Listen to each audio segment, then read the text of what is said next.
But anyway, Taalay and I had a disagreement about something a few years ago, and this is something, if you have siblings, you might have experienced yourself, that when you have a disagreement or an argument with someone you live with, you might not always agree with each other's point of view, and you might think that you're in the right and the other person's in the wrong.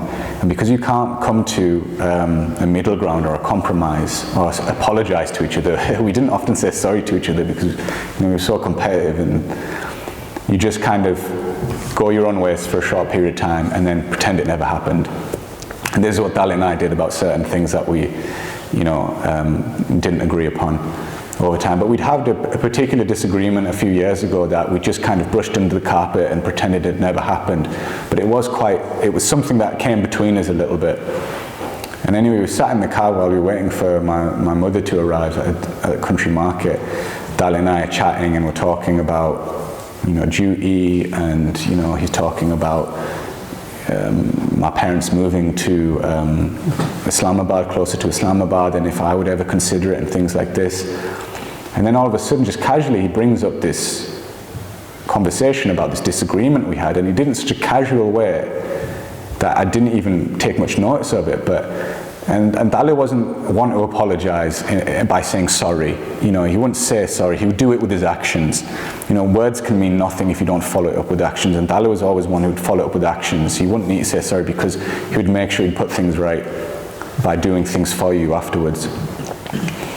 But Taalay said to me, you can understand, and I'm paraphrasing, but he said, you can understand why I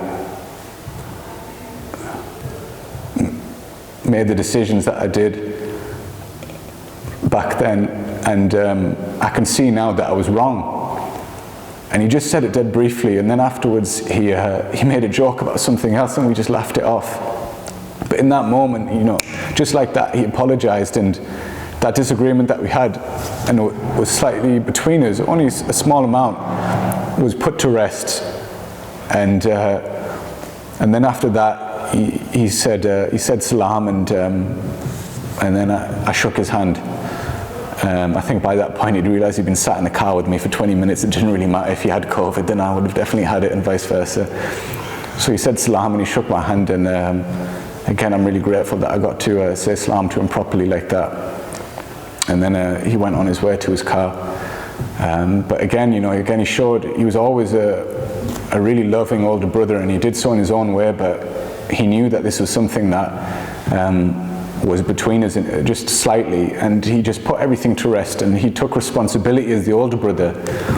And if you're an elder sibling, and even if you're not, then keep this in mind, that you should always take responsibility and always look out for your siblings in this way.